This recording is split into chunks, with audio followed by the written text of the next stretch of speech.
Hello students, welcome to my YouTube channel AM and AC classes। आज की class में हमारा टॉपिक है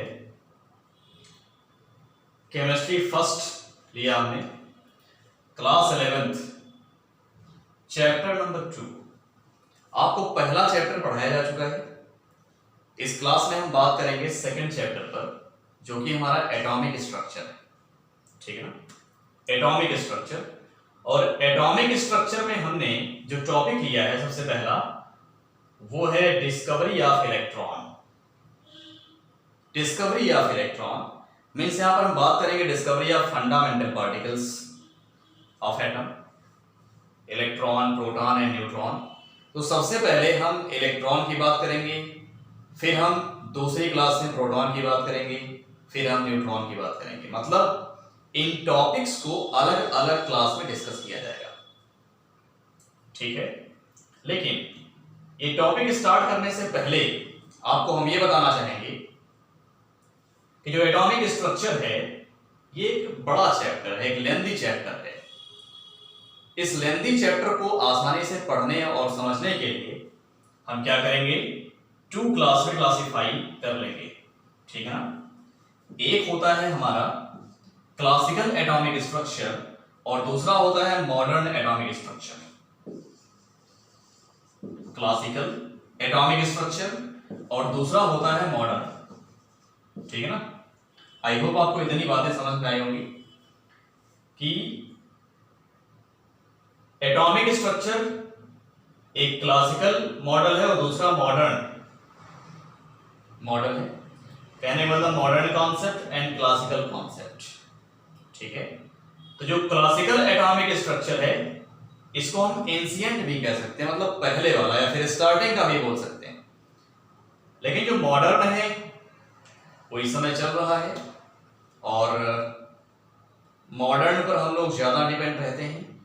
खैर क्लासिकल में भी कुछ ऐसी बातें हैं जो अभी भी चल रही हैं, पर क्या होता है ना कि स्टार्टिंग कहां से हो रही है ये देखा जाता है। तो जो एटॉमिक स्ट्रक्चर वो कहां से स्टार्ट होता है, क्लासिकल, मतलब जो उसका स्टार्टिंग का पॉइंट है उसमें क्या क्या है, क्या क्या आपको पढ़ना है, कौन कौन से टॉपिक्स हैं, वो लेकर के हम चलेंगे। तो मॉडर्न एटॉमिक स्ट्रक्चर की बात हम बाद में करेंगे, सबसे पहले हम क्लासिकल की बात करेंगे, क्योंकि मॉडर्न जो है क्लासिकल से ही आया है। अगर आप क्लासिकल एटॉमिक स्ट्रक्चर नहीं पढ़ेंगे तो आपको मॉडर्न एटॉमिक स्ट्रक्चर समझ में नहीं आएगा।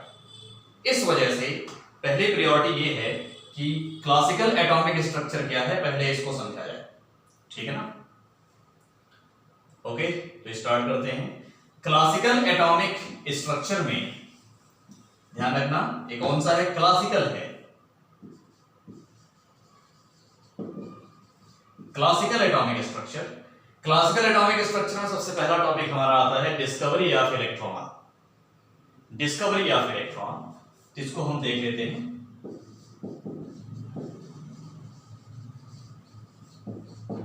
डिस्कवरी ऑफ इलेक्ट्रॉन, स्टूडेंट्स ध्यान दीजिएगा कि देखिए कोई भी जब एक्सपेरिमेंट किया जाता है तो उसके पीछे कई साइंटिस्टों का हाथ होता है। कई साइंटिस्ट लगातार जो है मेहनत कर रहे होते हैं, लेकिन सभी को क्रेडिट नहीं जाता। उसमें से कुछ को क्रेडिट जाता है, कई बार 1 को जाता है, कई बार 2 को जाता है, कई बार 3 को भी जाता है, लेकिन बाकी को क्रेडिट नहीं जाता। बस ये कह दिया जाता है कि मैं कई साइंटिस्टों ने मेहनत की थी। ठीक कुछ उसी तरह से यहां पर भी बातें हैं। ठीक है, तो यहां आपको बताएं जो एटॉमिक स्ट्रक्चर में डिस्कवरी ऑफ इलेक्ट्रॉन है, तो डिस्कवरी ऑफ इलेक्ट्रॉन, इलेक्ट्रॉन की डिस्कवरी कैसे की जाती है, गैसियस मॉलिक्यूल में इलेक्ट्रिक डिस्चार्ज सप्लाई करके। अगर हम गैसियस मॉलिक्यूल में या गैस से होकर के इलेक्ट्रिक डिस्चार्ज को पास करेंगे तो वहां पर जो है इलेक्ट्रॉन की डिस्कवरी होगी। तो इसमें कोई भी बात समझने या कोई भी बात पढ़ने से पहले हम यहां पर एक बात जरूर जानना चाहेंगे डिस्कवरी ऑफ इलेक्ट्रॉन में, कि जैसे जो यहां पर इलेक्ट्रिक डिस्चार्ज की हमने बात किया, तो इलेक्ट्रिक डिस्चार्ज में क्या होता है, चार्ज पार्टिकल्स होते हैं। जो चार्ज पार्टिकल्स होंगे या तो पॉजिटिवली चार्ज होंगे या तो नेगेटिवली चार्ज होंगे। तो आप जानते हैं अगर हम चार्ज पार्टिकल की बात करें तो चार्ज पार्टिकल दो टाइप के होते हैं, पॉजिटिवली चार्ज और दूसरे होते हैं नेगेटिवली चार्ज। तो जो पॉजिटिवली चार्ज पार्टिकल होते हैं स्टूडेंट्स वो नेगेटिवली चार्ज पार्टिकल से इंटरेक्ट होते हैं, लेकिन जो पॉजिटिवली चार्ज पार्टिकल वो पॉजिटिवली चार्ज पार्टिकल के कांटेक्ट में आएंगे तो वहां रिपल्सन होगा, वहां अट्रैक्शन नहीं होगा। इसी तरह से यदि नेगेटिवली चार्ज पार्टिकल दूसरे नेगेटिवली चार्ज पार्टिकल के कांटेक्ट में आएगा तो वहां पर भी रिपल्सन होगा। मींस यहां पर हम ये कहना चाहते हैं कि लाइक चार्ज जो है एक दूसरे को रिपल करते हैं बट अपोजिट चार्ज एक दूसरे को अट्रैक्ट करते हैं। तो अट्रैक्शन कहां होता है? अपोजिट चार्ज के बिटवीन होता है, और रिपल्सन कहां होता है? वो लाइक चार्ज यानी सेम चार्ज के बिटवीन रिपल्सन होता है। इस बात को ध्यान रखिएगा, अभी आगे इसकी जरूरत पड़ेगी समझने के लिए, और ये हमेशा के लिए आप याद रखिएगा कि सेम चार्ज में रिपल्सन और अपोजिट चार्ज में अट्रैक्शन होता है। यानी पॉजिटिव नेगेटिव से अट्रैक्ट होगा बट पॉजिटिव पॉजिटिव रिपल होगा, नेगेटिव नेगेटिव रिपल होगा एंड नेगेटिव पॉजिटिव अट्रैक्ट होगा। इसको ध्यान रखिएगा। ओके, थोड़ा सा हम एंशिएंट में जाएंगे, पास्ट में जाएंगे। तो जो 18th सेंचुरी है स्टूडेंट्स, 1830 ये ईयर है, 1830 में एक साइंटिस्ट ने एक अपना एक्सपेरिमेंट किया था। उस एक्सपेरिमेंट के आधार पर इलेक्ट्रॉन की डिस्कवरी की गई। ठीक है, वो साइंटिस्ट कौन था, उसने कौन से एक्सपेरिमेंट किया था? तो साइंटिस्ट था माइकल फैराडे। माइकल फैराडे, ठीक है ना? माइकल फैराडे, ये साइंटिस्ट का नेम है, स्पेलिंग मिस्टेक हो सकती है बाय द वे, आप देख लीजिएगा, यहां स्पेलिंग ज्यादा मैटर नहीं करती। तो माइकल फैराडे, नाम ध्यान रखिएगा, माइकल फैराडे। तो फैराडे साइंटिस्ट का नेम है। इन्होंने इस ईयर में क्या किया था, एक बात प्रूव की थी। इन्होंने कहा था कि अगर हम यहां पर एक इलेक्ट्रोलाइटिक सॉल्यूशन ले लें, इलेक्ट्रोलाइटिक सॉल्यूशन में हम इलेक्ट्रोड डिप कर दें, सॉल्यूशन है इलेक्ट्रोलाइटिक सॉल्यूशन। इलेक्ट्रोलाइटिक सॉल्यूशन का मतलब यह होता है कि इसमें इलेक्ट्रोलाइट्स डिसॉल्व। इलेक्ट्रोलाइट का मतलब यह होता है कि जो वाटर में डिसॉल्व करने पर आयोनाइज हो जाता है, उसको इलेक्ट्रोलाइट कहते हैं। मान लीजिए आपने यहाँ कोई सॉल्ट लिया, सुटेबल सॉल्ट, उसको आपने वाटर में डिसॉल्व कर दिया तो यहाँ पर एक सॉल्यूशन बन गया। सपोज अगर आपने यहाँ क्या लिया था, जिंक सल्फेट लिया था, तो इसमें जिंक आयन मिलेंगे और सल्फेट आयन भी मिलेंगे। आई होप आपको इतनी बातें समझ में आई होंगी। अब यहाँ पर हम क्या करेंगे, इलेक्ट्रोड लगा देंगे। तो आप जानते हैं कि इसमें दो आयन होंगे क्योंकि इलेक्ट्रोलाइटिक सॉल्यूशन है। तो यहां हम दो इलेक्ट्रोड लगाएंगे स्टूडेंट्स, एक हमने यहां लगा दिया और एक यहां लगा दिया, ठीक है ना? दो इलेक्ट्रोड लगा दिया हमने। अब इस इलेक्ट्रोड को हम पावर से कनेक्ट कर देंगे, इसको भी पावर से हम कनेक्ट कर देंगे, ठीक है? तो नेगेटिव वाला छोटा होता है और पॉजिटिव वाला बड़ा होता है। ये पावर है, ध्यान रखिए, ये क्या है? पावर है, इलेक्ट्रिक सोर्स है। इलेक्ट्रिक सोर्स जब इसमें इलेक्ट्रिसिटी पास करेंगे तो यहां होगा क्या, ये हमारा इलेक्ट्रोलाइटिक सॉल्यूशन है, इसमें positive ion and negative ion अपने रिस्पेक्टेड इलेक्ट्रोड पर क्या होंगे, डिपॉजिट होंगे। बात समझ रहे हैं? डिपॉजिट होंगे। लिबरेशन भी होता है, केवल डिपोजिशन ही नहीं, लिबरेशन भी होता है। तो ये बात आप क्लास 12th में खूब डिटेल पढ़ेंगे। एक चैप्टर है इलेक्ट्रोकेमिस्ट्री। तो इलेक्ट्रोकेमिस्ट्री में जब आप इलेक्ट्रोलाइटिक सेल पढ़ेंगे तो वहां पर आपको फैराडे के लॉज बताए जाएंगे जो फैराडे ने अपना दिया था वर्कआउट करके। ये फैराडे का एक छोटा सा वर्क जो आपको हम बता रहे हैं। तो फैराडे ने यह बताया कि जब आप इलेक्ट्रोलाइटिक सॉल्यूशन में इलेक्ट्रिसिटी पास करेंगे तो यहां इलेक्ट्रोड्स पर क्या होती है, रिएक्शंस होती हैं। तो यहां जो है ये नेगेटिव पॉइंट बनेगा और ये पॉजिटिव। तो इसको हम क्या कहते हैं, इसको हम कहते हैं कैथोड और इसको हम कहते हैं एनोड। पॉजिटिव वाले को एनोड कहेंगे, नेगेटिव वाले को कैथोड कहेंगे, ठीक है ना? तो यहां भी रिएक्शन होगी, यहां भी रिएक्शन होगी, ठीक? रिएक्शन होगी। इस रिएक्शन में क्या होता है, लिबरेशन एंड डिपोजिशन। लिबरेशन का मतलब ये होता है कि आयन जो है रॉड के अंदर से निकल के सॉल्यूशन में चली जाए, आयन रॉड में से निकलकर सॉल्यूशन में चला जाए, ये लिबरेशन हुआ। डिपोजिशन का मतलब होता है कि इस सॉल्यूशन में से आयन निकलकर जाके इस रॉड पर डिपॉजिट हो जाए, चिपक जाए। तो जब रॉड में कोई चीज चिपकता है तब वो हो गया डिपोजिशन, डिपॉजिट हो जाना। और जब रॉड में से आयन निकल के सॉल्यूशन में जाएगा तब उसको हम कहेंगे लिबरेशन। तो लिबरेशन मींस होता है सिक्रेट होना और डिपोजिशन मींस होता है जमा हो जाना। खैर यहां जो रिएक्शन होगी उसको हम कहेंगे इलेक्ट्रोड रिएक्शन। इस इलेक्ट्रोड पर भी रिएक्शन होगी, इस इलेक्ट्रोड पर भी रिएक्शन होगी। यहां कौन सी रिएक्शन होगी, ऑक्सीडेशन एंड रिडक्शन, ठीक है ना। यहां बेसिकली रिडॉक्स रिएक्शन हुआ करती है। तो इस एक्सपेरिमेंट से माइकल फैराडे ने यह प्रूव किया कि जो इलेक्ट्रिसिटी है, इलेक्ट्रिसिटी उसका एक पर्टिकुलर नेचर होता है। उसी पर्टिकुलर नेचर होने की वजह से जब हम इलेक्ट्रिसिटी को इस सॉल्यूशन में मींस इलेक्ट्रोलाइटिक सॉल्यूशन में पास करेंगे, सप्लाई करेंगे, तो यहां पर रिएक्शन होती है। ठीक, ये इसका नेचर हो गया। तो हमने यहां सीखा कि जो इलेक्ट्रिसिटी है, इलेक्ट्रिक पावर है मींस इलेक्ट्रिक करंट है, वो जो है उसका अपना एक पर्टिकुलर प्रॉपर्टी होती है, पर्टिकुलर उसका अपना नेचर होता है। ठीक है, ये बात हम लोगों ने समझ लिया।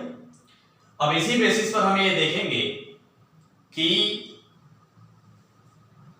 जब हमने सॉल्यूशन में इलेक्ट्रिसिटी पास किया था तो आयन का मूवमेंट होने लग गया था।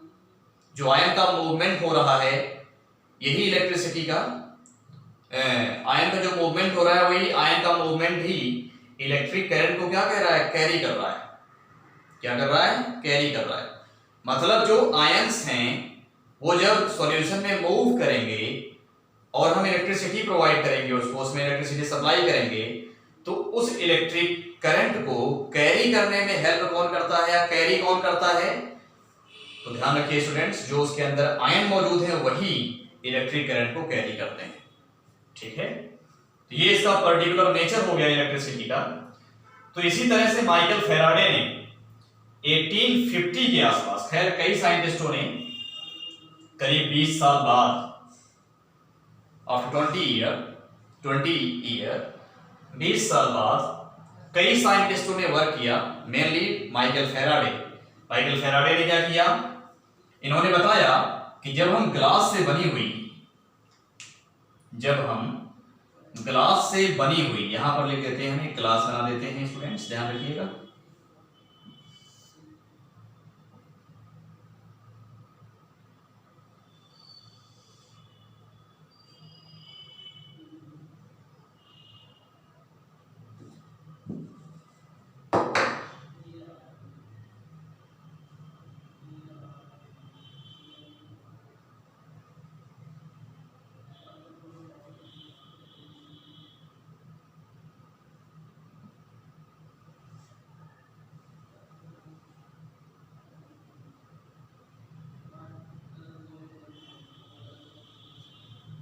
चलिए ध्यान दीजिए थोड़ा सा, ये हमने यहां पर क्या किया, एक ग्लास ट्यूब बना लिया, ग्लास ट्यूब।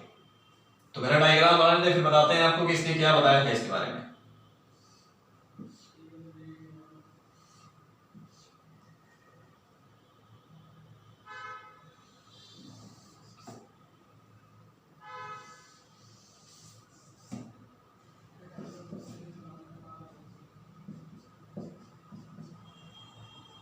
ये ध्यान रखिए स्टूडेंट, ये क्या है, पावर है।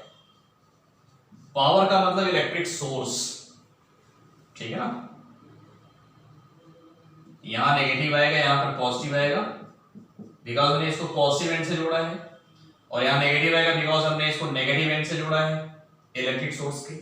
और ये है फॉर वैक्यूम, ये वैक्यूम के लिए है, मतलब यहां से हम इसके अंदर की गैस को बाहर निकाल सकते हैं। और गैस को बाहर निकाल के हम प्रेशर कितना करते हैं अभी आपको बताते हैं। अब थोड़ा सा यहां पर देख लेते हैं कि फैराडे ने इसके बारे में क्या बताया। फैराडे ने इसके बारे में ये बताया है स्टूडेंट्स कि अभी उसने क्या बताया कि जब हम सॉल्यूशन में इलेक्ट्रिसिटी पास करते हैं तो वहां पर हमें एक नेचर मिलता है उसका कि आयन का मूवमेंट तेजी से होता है।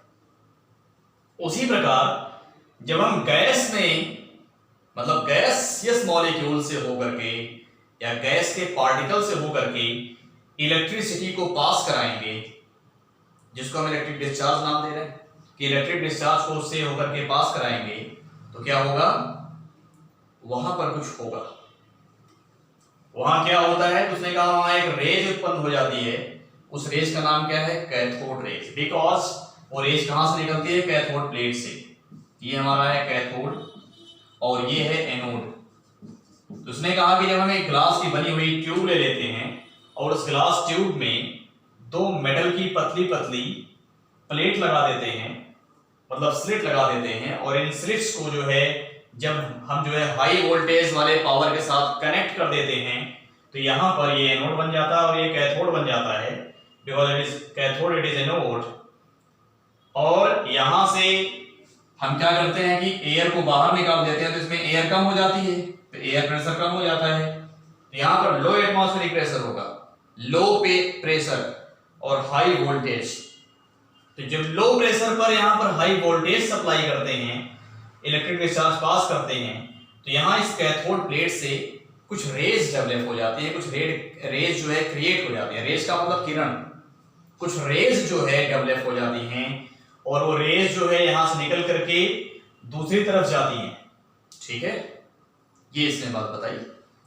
तो जब यहां से हम ऑलमोस्ट 10,000 वोल्ट इलेक्ट्रिक करंट यहां पास करते हैं स्टूडेंट, तो क्या होता है, यहां से कुछ रेज निकलती हैं और वो किधर जाती हैं, एनोड के टुवर्ड्स चली जाती हैं, स्ट्रेट वे में ट्रेवल करती हुई। ये यहां से इस तरफ चली जाती है, ध्यान रखिएगा। और यहां हम प्रेशर कितना रखते हैं, प्रेशर कम करते चले जाते हैं। प्रेशर कितना होता है हमारा, प्रेशर बहुत कम होता है, लेकिन ना फॉर वैक्यूम इतना कम प्रेशर होता है, उसको हम वैक्यूम मानते हैं, बट वो वैक्यूम होता नहीं।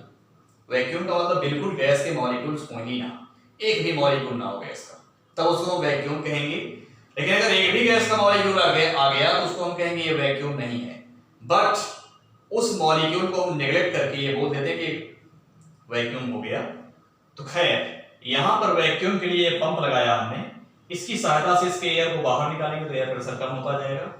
कम करते करते हम बहुत कम कर देंगे, कितना कम कर देंगे, 0.001 mmHg, मतलब 0.001 mmHg ये प्रेशर है गैस का इस ट्यूब के अंदर, जो कि बहुत कम है। इतना कम प्रेशर है कि उसको हम कहते हैं कि लगभग ये वैक्यूम ही है, पर असल में वो वैक्यूम नहीं है। इस कंडीशन पर जब हमने यहां से इतने यानी ऑलमोस्ट 10,000 वोल्ट इलेक्ट्रिक करंट इसको दिया, मतलब इलेक्ट्रिक डिस्चार्ज इसको दिया, तो गैस के मॉलिक्यूल्स क्या करते हैं स्टूडेंट्स, गैस के मॉलिक्यूल आयोनाइज हो जाते हैं। बात समझ रहे हैं, जब भी आप गैस के मॉलिक्यूल से होकर के इलेक्ट्रिक डिस्चार्ज पास करेंगे तो गैस के जो मॉलिक्यूल्स हैं वो इलेक्ट्रॉन लूज कर देंगे और उन पर पॉजिटिव चार्ज आ जाएगा। तो पॉजिटिव चार्ज आने के बाद उनको हम लोग क्या कहेंगे, ये पॉजिटिव आयन बन गए। अब ये पॉजिटिव आयन जो कि गैसियस पार्टिकल्स हैं, ये गैसियस पार्टिकल्स जो कि पॉजिटिव आयन है, उन पर पॉजिटिव चार्ज आ चुका है इलेक्ट्रॉन लॉस कर देने की वजह से, वो पॉजिटिव पार्टिकल्स आते हैं कहां, इसके पास आते हैं, कैथोड प्लेट पर आते हैं। क्यों आते हैं कैथोड प्लेट पर, क्या रीजन है उसका, तो आप जानते हैं कि वो पॉजिटिवली चार्ज पार्टिकल हैं और ये नेगेटिव प्लेट है। तो आप जानते हैं कि अपोजिट चार्ज में क्या होता है, अट्रैक्शन होता है, जो हमने पहले ही बताया था, और लाइक चार्ज में क्या होता है, रिपल्सन होता है। तो यहां अपोजिट चार्ज हैं, जो गैस के पार्टिकल्स पॉजिटिव आयन बना लिए हैं, वो पॉजिटिव आयन इस कैथोड प्लेट से इंटरेक्ट होगा, इसके पास आएगा, और जब इस कैथोड प्लेट से टकराएगा वो, तो टकराने के बाद क्या करेगा, टकराने के बाद ये होता है कि जो कैथोड प्लेट है वो अपना इलेक्ट्रॉन लूज कर देती है, और वो इलेक्ट्रॉन वो एक बीम ऑफ लाइट के रूप में यहां से यहां जाने लग जाते हैं स्ट्रेट वे में। यहां से क्यों जाते हैं, क्योंकि रेज पर एक चार्ज है, दैट इज नेगेटिव चार्ज, और आप जानते हैं नेगेटिव चार्ज किससे अट्रैक्ट होगा, पॉजिटिव चार्ज से अट्रैक्ट होगा। ठीक है, ऐसा माइकल फैराडे ने बताया। तो अब क्या हुआ, ये उसकी स्टडी थी। हालांकि कई साइंटिस्टों ने इस पर काम किया, बट मेनली किसने काम किया, मेनली जो है इसने काम किया माइकल फैराडे ने। आई होप आपको इतनी बातें समझ में आई होंगी। अब चूंकि जो रेज यहां निकल रही है ये जो है इनविजिबल होती है, ये हमें देखती नहीं है, तो कैसे समझा जाए कि यहां से रेज निकल रही है, ये भी एक क्वेश्चन। तो इसके लिए माइकल फैराडे ने क्या किया, यहां पर इन्होंने क्या किया, छेद कर दिया। कहां पर छेद कर दिया, जो ये पॉजिटिव प्लेट है इसमें छोटा छोटा पोर बना दिया उसने, ताकि जो यहां से रेज निकल रही है वो इसके पोर से होकर के आगे बढ़ सके। और जब आगे बढ़ सके तो उसने क्या किया, यहां पर समझने के लिए, इसके इफेक्ट को देखने के लिए उसने क्या किया, इसके इफेक्ट को देखने के लिए उसने क्या किया, यहां पीछे साइड में एनोड प्लेट के पीछे साइड में उसने क्या किया, जिंक सल्फाइड, जो कि एक फास्फोरेसेंट मटेरियल है, फास्फोरेसेंट मटेरियल या फिर फ्लोरेसेंट मटेरियल कह सकते हैं, फ्लोरेसेंट मटेरियल या फिर phosphorescent material, that is zinc sulphide. हमारे पास में जिंक सल्फाइड जो है एक फास्फोरेसेंट मटेरियल है, उसकी यहां पर उसने क्या किया, कोटिंग कर दिया। स्टूडेंट ध्यान रखिएगा, जब उसने इसकी यहां कोटिंग कर दिया और यहां छेद करके ये एक्सपेरिमेंट किया, तो ये रेस कहां जाएंगी, इससे टकराएंगी, मतलब इस जिंक सल्फाइड के लेप पर स्ट्राइक होंगी। Zinc sulphide is fluorescent material या फिर फास्फोरेसेंट मटेरियल, जब इस पर स्ट्राइक होंगे यहां पर क्या होगा, ग्लो क्रिएट होगा। ग्लो मींस ब्राइटनेस आएगी, ब्राइटनेस, चमक उत्पन्न हो जाएगी यहां पर। उसी चमक को देख के हमें समझ में आ रहा है कि यहां से कुछ तो निकल रहा है, जो निकल रहा है वही हमारी क्या है, कैथोड रेज है। तो इस तरह से यहां हमने देखा कि डिस्कवरी ऑफ कैथोड रेज, लेकिन यहां लिखा गया है डिस्कवरी ऑफ इलेक्ट्रॉन। यहां एक बात हम लिख दें, और करके कैथोड रेज, क्योंकि कैथोड रेज में क्या होता है, कैथोड रेज में आपका क्या होता है बताइए, कैथोड रेज में इलेक्ट्रॉन होते हैं। इसको अभी हम बताते हैं आपको कैसे प्रूव किया गया। तो ये थी डिस्कवरी ऑफ इलेक्ट्रॉन। तो इस तरह से इलेक्ट्रॉन की डिस्कवरी किसने किया, नाम लिखा माइकल फैराडे, ठीक है। माइकल फैराडे ने काम किया था, इसने इंडिकेट किया, बट ये एनसीईआरटी में लिखा है, यहां बड़ा मतभेद है। अगर आप अलग अलग बुक्स देखेंगे तो आपको अलग अलग साइंटिस्टों का नाम मिलेगा, तो आप वही बात मानिए जो एनसीईआरटी में लिखी है, क्योंकि एनसीईआरटी में जो लिखा हुआ है वही लिखेंगे तभी आपको मार्क्स मिलेगा। कि एनसीईआरटी का मैटर है जो हमने आपको बताया, ठीक है।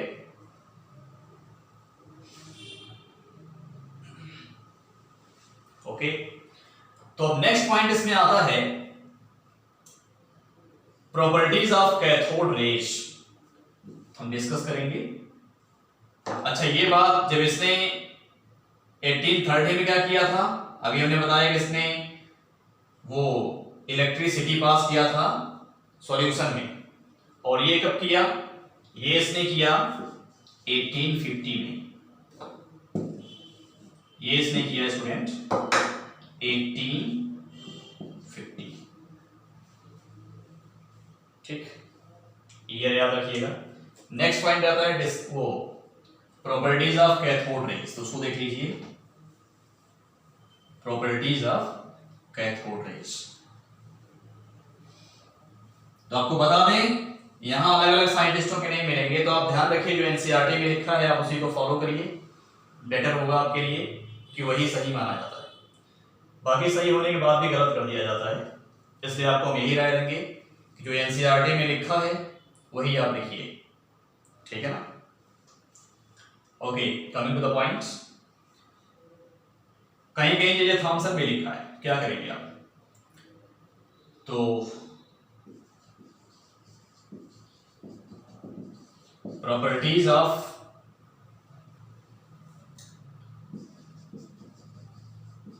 कैथोड रेज, तो यहां साइंटिस्ट के नेम को लेकर के आप मतभेद में मत होइएगा, बस कॉन्सेप्ट समझिए। अलग अलग बुक्स को देखेंगे तो आप कंफ्यूज रहेंगे, इसलिए एनसीईआरटी की बात मानिए। भी एनसीईआरटी में फैराडे लिखा है, माइकल फैराडे। दूसरे बुक में आप जाएंगे तो आपको कहीं विलियम क्रूक्स मिल जाएगा, कहीं जे थॉमसन लिखा हुआ मिल जाएगा, ऐसे कई साइंटिस्टों के नाम मिल जाएगा, कहीं गोल्डस्टाइन लिखा हुआ मिल जाएगा, ठीक है। तो खैर राइटर्स हैं अपना अपना लिखते हैं, लेकिन जो एनसीईआरटी की बुक है उसको फॉलो करिए। Properties of cathode rays. Properties of cathode rays में सबसे पहली प्रॉपर्टी ये आती है कि कैथोड रेज यानी these rays travels in straight line, in straight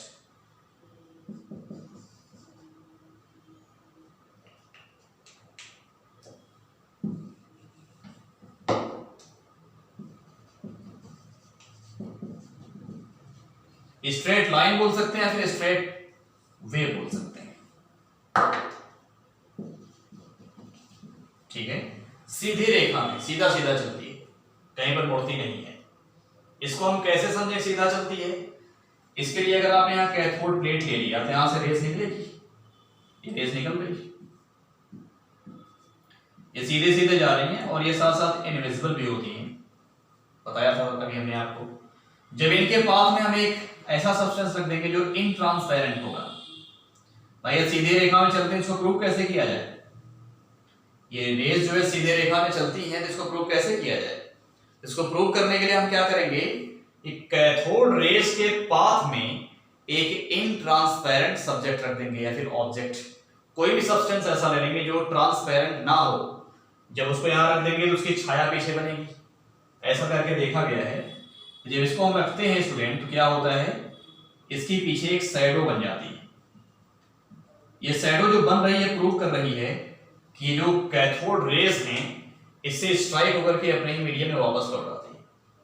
यदि अपने मीडियम में वापस नहीं लौटती, सीधे रेखा में नहीं चलती, तो क्या होता, ये इसके अगल बगल से होकर के पीछे जाके मिल जाती है आपस में।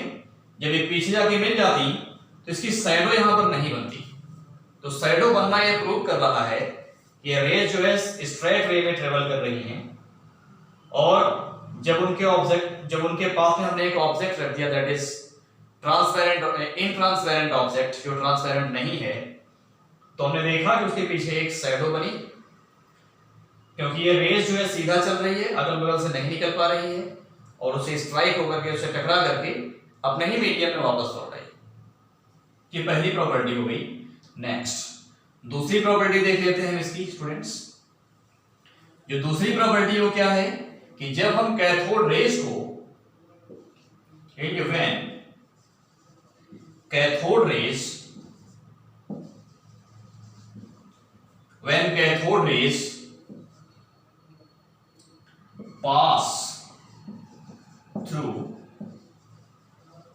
passed through the electric and magnetic field, electric or magnetic field, then it deviates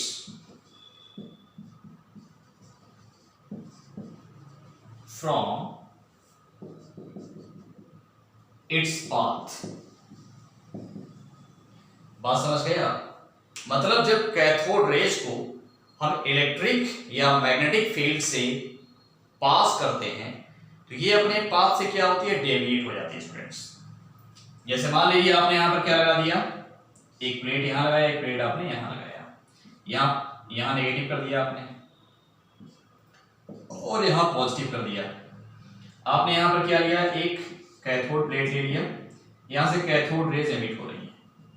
जब इसको आप इस फील्ड से पास करेंगे तो कैसे फील्ड है, ये इलेक्ट्रिकल फील्ड है, इलेक्ट्रिक फील्ड है।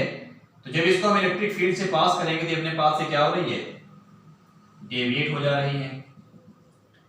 ये डेविएशन किसी एंगल पर होता है तो उसको हम लोग क्या मान लेंगे, उस एंगल को हम मान लेंगे थीटा एंगल। देखिए यहां थीटा एंगल बन रहा है, यानी डेविएशन और पाथ के बिटवीन जो एंगल होगा दैट इज थीटा एंगल। जैसे पाथ था इसका सीधा वाला, इसी पाथ पर ये जाती तो हम कहते हैं सीधा सीधा चली गई, अपने पाथ पर वो चली गई।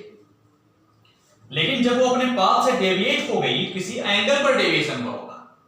जैसे ये पाथ है, ये डेविएशन कहते हैं यहां थीटा एंगल बनेगा। वही बात है आपको बता रहे हैं, तो यहां थीटा एंगल बना। अब ये थीटा एंगल किस पर डिपेंड करता है, वो डिपेंड करता है strength of electrical field. Electric field जितना ज्यादा स्ट्रांग होगी डेविएशन उतना ज्यादा होगा, और जितना ज्यादा डेविएशन होगा उतना ही ज्यादा थीटा एंगल भी बनेगा। तो थीटा एंगल किस पर डिपेंड करता है? स्ट्रेंथ ऑफ इलेक्ट्रिक फील्ड पर डिपेंड करता है। अब ध्यान रखिए स्टूडेंट्स, हमने यहां पर ये भी देखा कि जो इसका डायरेक्शन वो किधर है, किस प्लेट के टुवर्ड से झुक रही है और किससे दूर जा रही है। हमने देखा जो कैथोड रेज है वो पॉजिटिव प्लेट की तरफ झुक रही है और नेगेटिव प्लेट से दूर जा रही है, जिसका मतलब ये रहा कि इन रेज पर एक चार्ज होता है, वो चार्ज कौन सा है? नेगेटिव चार्ज है। बिकॉज यदि इस पर नेगेटिव चार्ज है तभी ये पॉजिटिव प्लेट के टुवर्ड्स इंटरेक्ट हो रही है, अदरवाइज ये इंटरेक्ट नहीं होती। यदि इस पर पॉजिटिव चार्ज होता तभी कितने इंटरेक्ट होती? नेगेटिव प्लेट के टुवर्ड्स इंटरेक्ट होती, क्योंकि हम लोग जानते हैं कि अपोजिट चार्ज में अट्रैक्शन होता है और सेम चार्ज में या फिर लाइक चार्ज में क्या होता है? रिपल्सन होता है। ओके, इतनी बात आपको समझ में आई होगी। अब देखते हैं मैग्नेटिक फील्ड में किस तरह से डेविएशन होगा। तो यहां पर आप एक मैग्नेट लगा दो, एक मैग्नेट आप यहां लगा दो, मतलब एक आपने मैग्नेटिक फील्ड लगाया है, तो ये साउथ पोल है मान लीजिए और ये नॉर्थ पोल है मान लीजिए। अब हम जानते हैं अगर हम कोऑर्डिनेट ज्योमेट्री बनाएंगे तो हम यहां ये चीज जानते हैं मैथमेटिक्स में, अगर हम यहां जीरो मान लेते हैं जहां दोनों बाइसेक्ट कर रहे हैं, तो जीरो से आप राइट चलेंगे तो नंबर किस में मिलेगा? प्लस में मिलेगा। लेफ्ट आएंगे नंबर माइनस में मिलेगा, नीचे आएंगे तो भी माइनस में मिलेगा, ऊपर जाएंगे तो भी प्लस में मिलेगा। तो नॉर्थ कहां होता है? नॉर्थ यहां होता है और साउथ यहां होता है। तो इस तरह से हम अंदाजा लगा सकते हैं कि अगर हम इस मैग्नेटिक फील्ड में कैथोड रेज को पास करेंगे तो हम जानते हैं उस पर नेगेटिव चार्ज होता है। तो नेगेटिव चार्ज होने के कारण आप यहां से देख के बताइए नॉर्थ एंड साउथ पोल में से किसके तरफ कैथोड रेज का झुकाव होगा? नॉर्थ एंड साउथ पोल में से किसके तरफ जो है कैथोड रेज का झुकाव होगा? तो जहां पॉजिटिव होगा वहां झुकाव होगा, तो मतलब कैथोड रेज जो है किसके तरफ झुकेगी? नॉर्थ पोल की तरफ झुकेगी मैग्नेटिक फील्ड में। ठीक है ना? आई होप इतनी बातें आपको समझ में आई होंगी।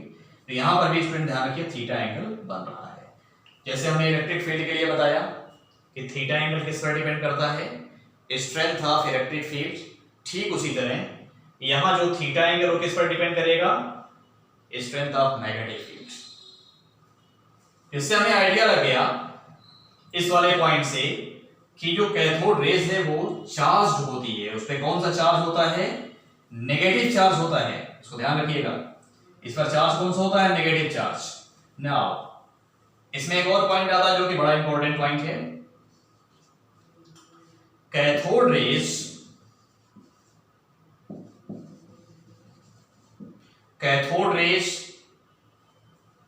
हैज काइनेटिक एनर्जी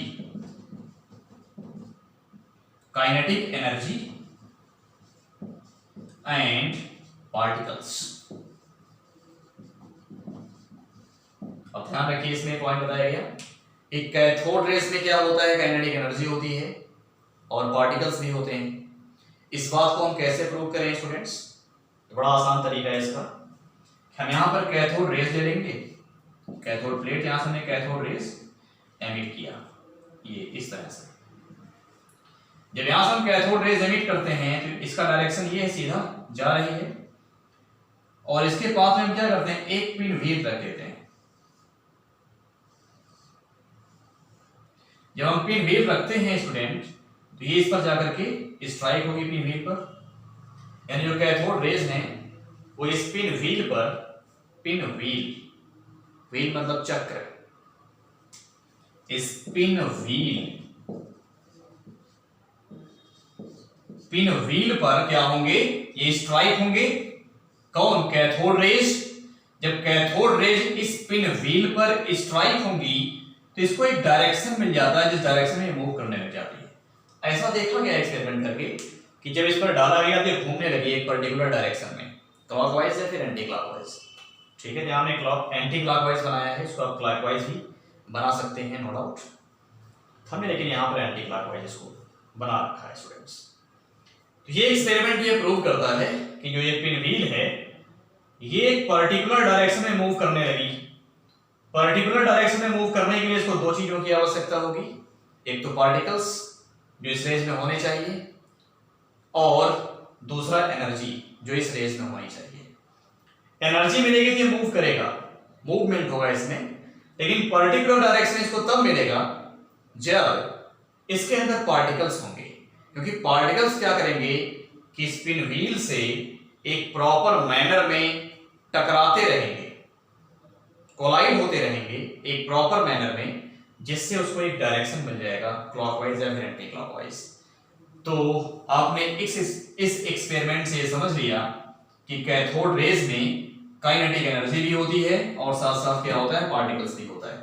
इसके पहले अभी हमने देखा कि इस पर चार्ज भी होता है।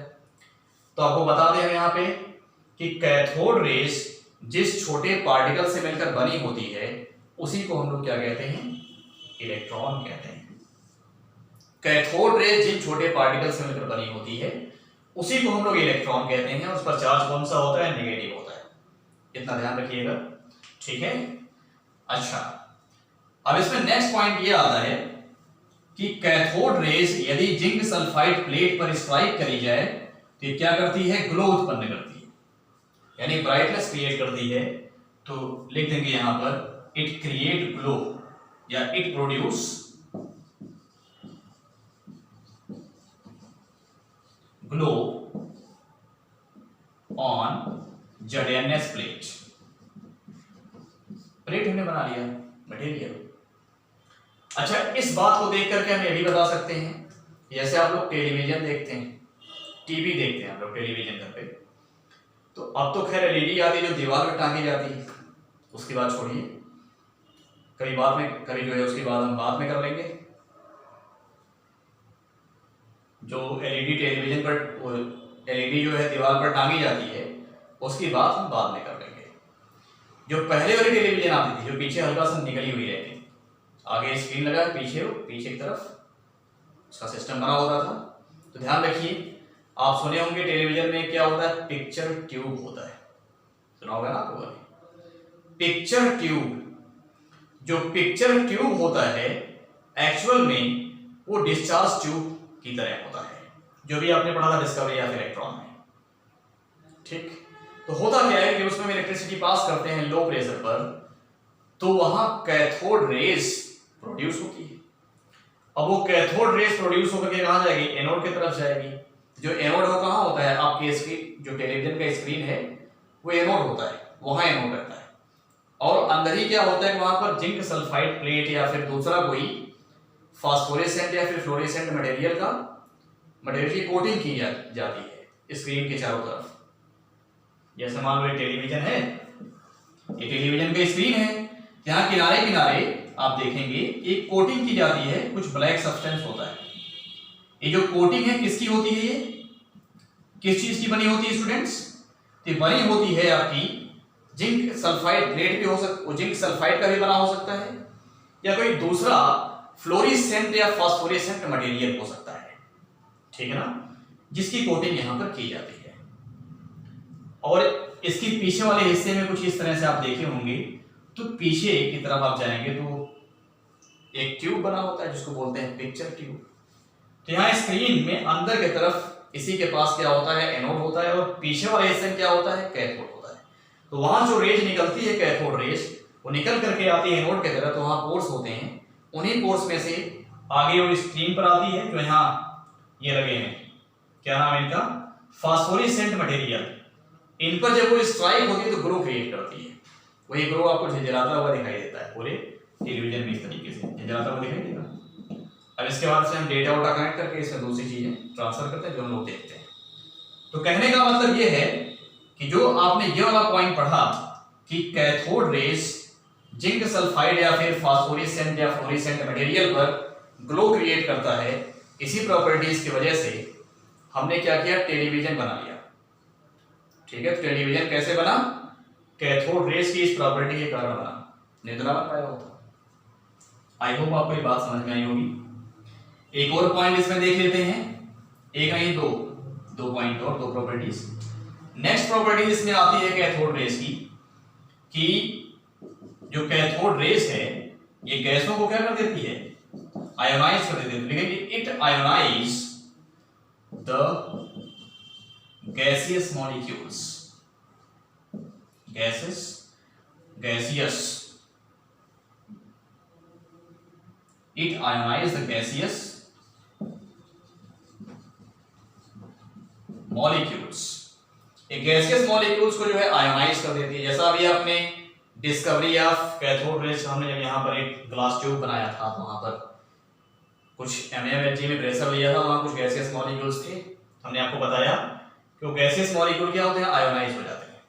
तो वही बात यहाँ लिखी है कि जो कैथोड रेस है गैसियस मॉलिक्यूल्स को आयोनाइज कर देती है। तो अगर आप कैथोड रेस को गैसियस मॉलिक्यूल जहां पर होंगे वहां पास करेंगे तो वहां मॉलिक्यूल आयोनाइज हो जाएंगे। नेक्स्ट पॉइंट, कैथोड रेस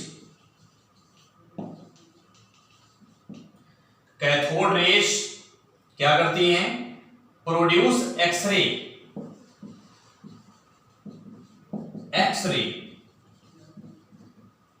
ठीक है ना, on the metallic target, on the metallic target।